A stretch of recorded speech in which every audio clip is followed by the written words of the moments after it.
today I have this thrift find that I am going to be making over, and I'm going to show you how I took this $8.99 thrifted stool from the thrift store, the pre-loved shop, and turn it into an elegant vanity seat.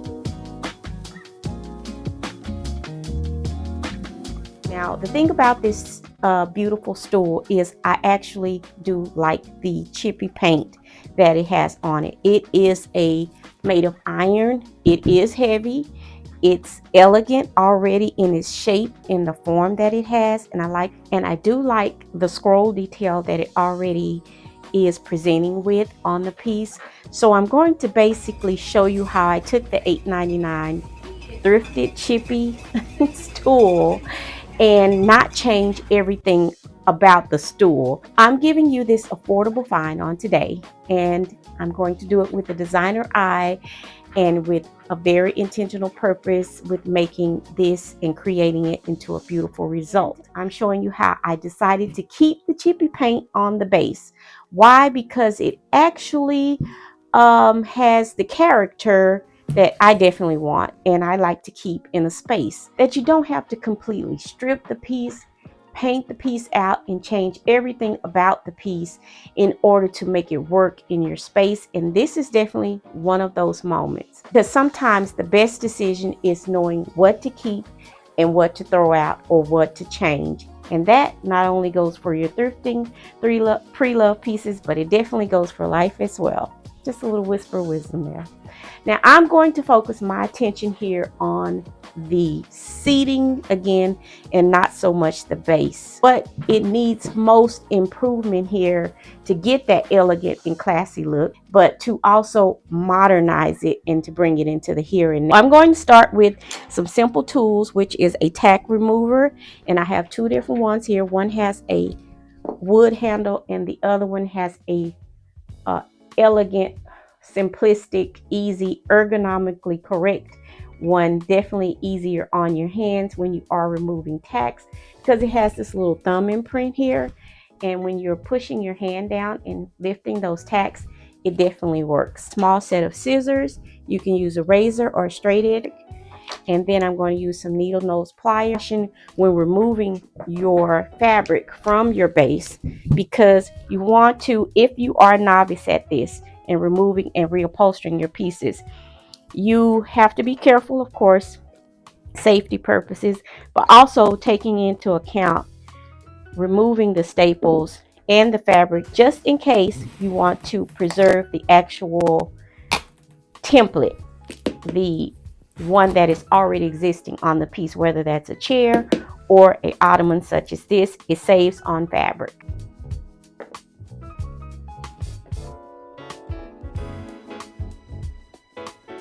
Step in the process and go ahead and remove fabric once you have pulled away all of the staples.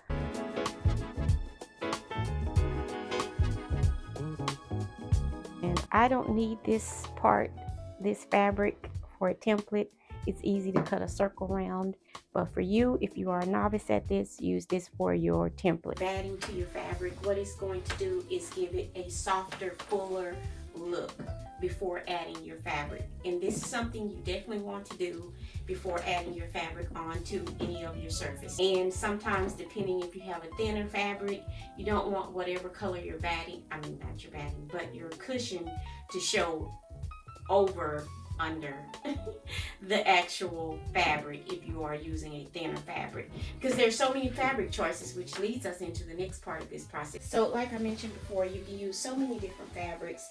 This is a old sheet set that I had, and it's a pillowcase. In this case, what fabric? As you know, I always have this dilemma even being a designer such as myself, with fabrics, especially because I am a total fabric junkie, and I have so many different fabrics around the house because, of course, I do make pillow covers. Link down below. Not a shameless plug at all, in the description box. Designs by Shenell Etsy shop. With that being said, I have so many different fabrics. I absolutely love when I say love fabrics, I told you I am that girl who can go to the store and stay in there for hours upon hours at a time. I know it's people say it's so much things, so many things you could be doing better with your time, but if I have that kind of time, that means I've done those better things already, right?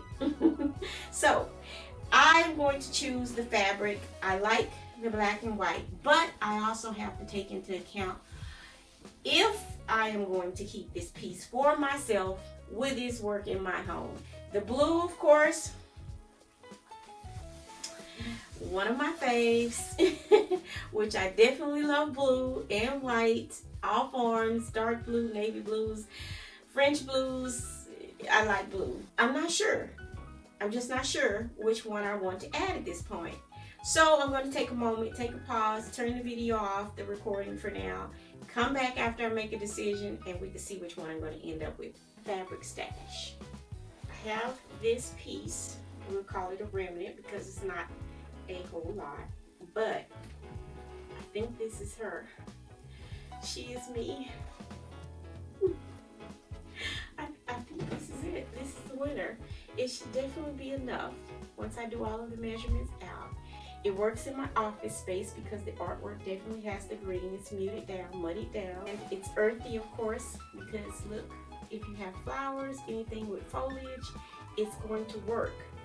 I do have green all over the house, so blue and green definitely works together. I don't have to talk myself into it. This is it. Yeah, I like her. She's staying.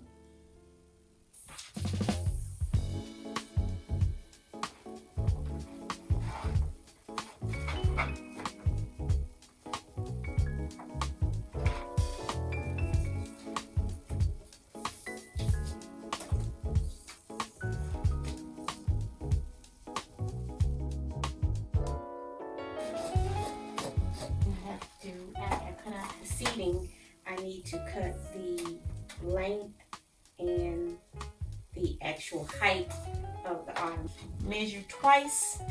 In these instances, measure, measure, measure before cutting your fabric, especially if you are using what you have on hand and you don't have a lot of it. Mark my 18 inches on each end.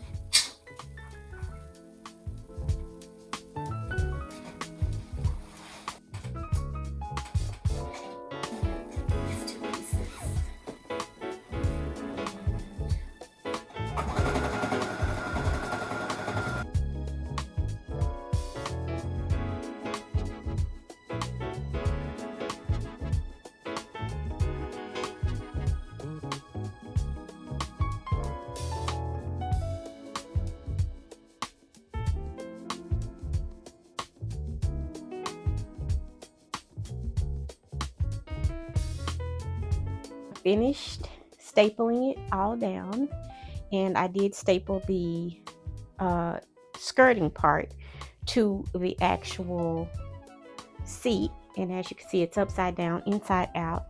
And then I'll go ahead and flip it over and let you see how it looks. I had to leave an open part here, so I sewed the seams all the way around, and this is what she's looking like thus far.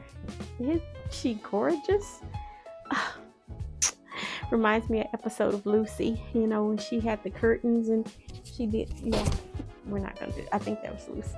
It's absolutely gorgeous. So now I have to take the seat, I mean not the seat, but the base, and go ahead, we'll go ahead and take the actual seating, and then I have to put the screws on the bottom. So let's do that part, and then I can show you the entire.